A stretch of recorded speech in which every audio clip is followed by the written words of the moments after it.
Unfortunately, that's back-to-back weeks of disappointing Sunday snooze fest between two games that were played on the Sunday, and big questions has to be asked about Damien Hardwick and his Gold Coast Suns now after that disgusting performance, only kicking 3 goals against the Dockers at Optus. All that and more as we review all of the Sunday games from round 16.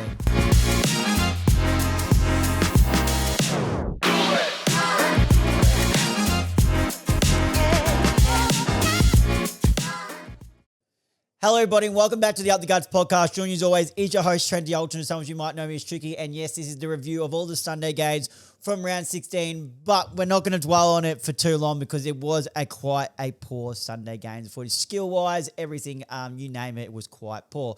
Well, before we get into it, make sure if you're watching this on YouTube to hit that subscribe button and turn the notification bell on so you're notified whenever we upload. If you listen to this via Spotify or podcast, please make sure you hit Please make sure you hit that follow button and turn the notification bell on so you're notified whenever you upload, and leave the show a 5-star rating as it does help push the show out to new listeners. But without further ado, let's get straight into the game at Marvel Stadium. We had to wait till 3:15 p.m. So that's another annoying thing for me. I much rather have the games finish earlier on a Sunday. That might just be a bias, so then we can have more time to get content out for you guys at a reasonable time. But I'm sitting around for 3:15 waiting for a game just doesn't feel right for me. And thankfully, that will be actually, no, that is wrong. I was about to say that will be over as of this week because the buys are over. But I just looked at it before, and it is going to be a game still at 3 o'clock on a Sunday, which I don't understand that one either.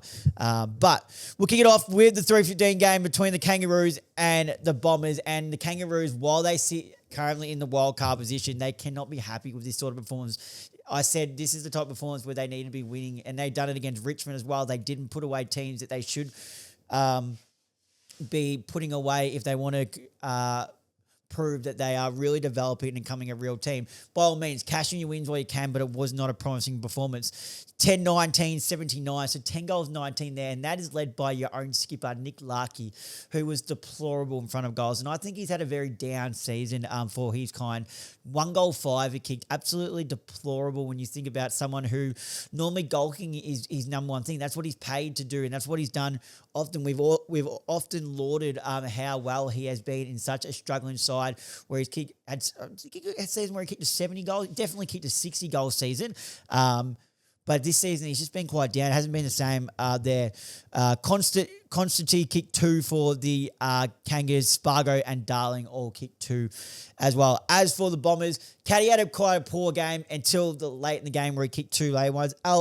Actor also kicked 2, but I thought Durham was really good for the Bombers. Tried hard all day, 22, but also had 25 disposals, 6 tackles, and 5 clearances, playing more centre bounce rather than getting stuck at half forward like he was for the first half of the year under Brad Scott, playing a bit more centre bounce time, so that's doing wonders for him there. She's led a lot of the ball, 43 disposals at 93% efficiency, but a lot of it were handballs as well, and I still he's getting better at impacting the game, so 15 score involvements, that's really good, and 8 tackles, but I still think there's another level she's looking to go to, and that will come as the play develops, but I'm loving that he's not just going back to a halfback, but I would have loved to have seen a goal or 2 in this 43 disposal game. It's just something missing. I'm not sure what it is. Great player, superstar player, great player for Supercoach. You have him, and your boy does. I have him in my Supercoach team, but he is getting better. There is just still something that can put him to the next echelon of players in the competition, in my opinion. Caleb Daniel had 40 and went at 98% efficiency, which is insane. 12 score involvements, 9 marks, and 586 metres gained. Parker also had 31, going at 94% efficiency. McKirch had 25, got 7 inside 50s, and LDU just bullied the Bombers around the ball. 25 disposals, went at 96% efficiency, kicked a snag to go along with it, laid 11 tackles, had 10 clearances and 9 score involvements. Redmond had 29 off the half-back line, 12 marks, 10 rebound 50s and 563 metres gained, but refuses to defend. That's a thing they need to touch on. He just wants to attack, but refuses to make a man accountable, does Mason Redmond. McGrath, 26 at 85% efficiency and 7 marks. Farrow, 26 at 81% efficiency and 8 marks. Darcy Parish, 25 and 6 clearances, again, has no impact on a game whatsoever. I think there's been one game this season where he had a really good impact on the game. Since then, he hasn't really had much of an impact on the game. And it's just the same old Darcy Parish, the same old Parish they should have got rid of. What was it, about 3 years ago when his value would have been up? Now his value is nowhere near to be seen what it would have been. So they missed a tick there. But other than that, I don't think there's much more to touch on this game because skill-wise, it was actually a very, very poor game. But the Kangas can bank in another win there. I believe they will go 8-7 now. So that's a good win for them when we'll touch on the ladder at the back after I go through this final game at Optus. Then we'll do it. But this very poor game to round it out at Optus was the Dockers by 51 points. 11 goals, 14-80 defeated Gold Coast Suns. 3 goals, 11-29. Now we'll touch on the Gold Coast Suns in a second. Frederick was really good. 4 goals. 3 of them did come in the first quarter. It looked like he was going to tear it on, but that's an equal career high for Michael Frederick. 4 goals. Paddy Voss and Luke Jackson all kicked 2 apiece. As for the Gold Coast Suns, the goal kickers it was just Jed Walter with 2 and Ben King with the 1. Brayshaw had 29 at 83% efficiency, kicked a goal at 10 score runs, 8 inside 50s, 6 tackles and 654 metres gain. He has built it after people were probably giving him a bit of harsh feedback at the start. I want to say about at least 6 to 8 weeks ago. Ever since then, he's just turned the corner. He was playing like the defensive mid-role, wasn't getting much of it. People were questioning what was it. Now he's doing both. He can do it on the defensive and he can find his own ball. Always been a quality player. There's not much more praise can go to Murphy Reid. But for me, he's in the All-Australian team right now on the interchange bench. 28, 7 score involvements, and Bolton also 26 and 8 score involvements. As for the Gold Coast Suns, it was only the skipper who led the way, Noah Anderson, 33 and 8 clearances. Now let's touch on the Gold Coast Suns. Damien Hardwick's coaching has to come into question at this moment because he's got all the manpower. There's no way. Sorry, I'm feeling my hair a bit. There's no way you can tell me with a midfield consisting of Christian Petrarca, multiple-time All-Australian, multiple-time best and fairest winner. Noah Anderson, a best and fairest winner. Matt Rowell, the 2025 Brownlow medalist, if you don't mind. Bailey Humphrey, up-and-coming star. Touk Miller, who used to be, and I'm sorry, Touk, but you have lost this credit. He was known as the best two-way runner in the competition for at least 5 years. It's just not there anymore. But you can't tell me those 5 midfielders doing that will power run through there a little bit. The type of players like that, you can't tell me that those names warrants their midfield being 18th ranked in the competition. It's absolutely disgusting. I don't know what it is. Are they not showing any heart? They're complaining about free kicks all the time.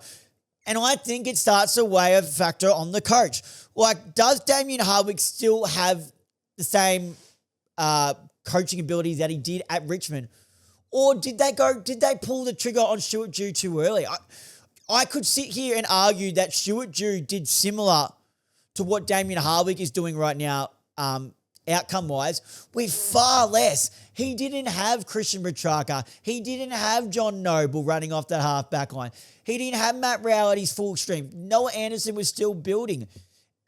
He didn't have Daniel Rioli running off half-back. And yet, this is what we're getting. So there's got to be a big question with the Gold Coast Suns. There is no doubt they are the most disappointing team of the season by a country mile. And I don't know what to think of them anymore. But that's all that. Now let's go ahead and have a look at how the ladder looks. So the ladder now, after round 16, stands out. Let's go with the top 6. Staying on top of the ladder, 2 games clear, doing it comfortably is Fremantle on 56 points. In second place, it is Hawthorn it is Sydney on 48. Then in third place, a game and a half behind, is the Hawks. Fourth place is Geelong. So the Hawks are a game and a half clear of Geelong. Brisbane Lions up to 5th. Adelaide in 6th. Then the 7 to 10. So this would be the wildcard weekend. It's Melbourne, Western Bulldogs, North Melbourne, and Collingwood have snuck themselves in there half a game clear of 11th place, which is the bottom half now. Gold Coast Suns, Carlton, St Kilda, the Giants, Port Adelaide, West Coast, Richmond, and Essendon. So that's how the ladder looks. Freo doing it comfortably. 2 games clear on top of the ladder. I want to know, are you guys a believer that they need to lose one, or could they get And if they don't, could they get caught out when it comes to grand final weekend if they are there by purely for the fact that I'm pretty sure they don't play on the MCG now till then? Can that become a factor while they're going so well and being so strong? Can not having the MCG exposure be their detriment? It's going to be a tough one to watch, but that's the review of all the Sunday games. Thank you guys for listening and watching along. If you're watching this on YouTube, please make sure you either like or comment on this video, hit that subscribe button, and turn notification bell on so you're notified whenever we upload. If you listen to this via Spotify or Apple Podcasts, please make sure you leave a like or comment on this episode. Excuse me. Hit that follow button, turn notification bell on so you're notified whenever we upload. Share this off to a mate, and please, guys, remember to leave a 5-star rating on the show as it does help push the show out there to newer listeners. If you want to see all the clips from the show, local footy highlights, or me just talk absolute dribble about footy, make sure you're following us on our socials at @UpTheGuts_ on Instagram and TikTok, or you can also find us on Facebook. Just search Up The Guts, will be the top one there. Thank you guys for listening and watching along, and until next time, I'll see you guys then.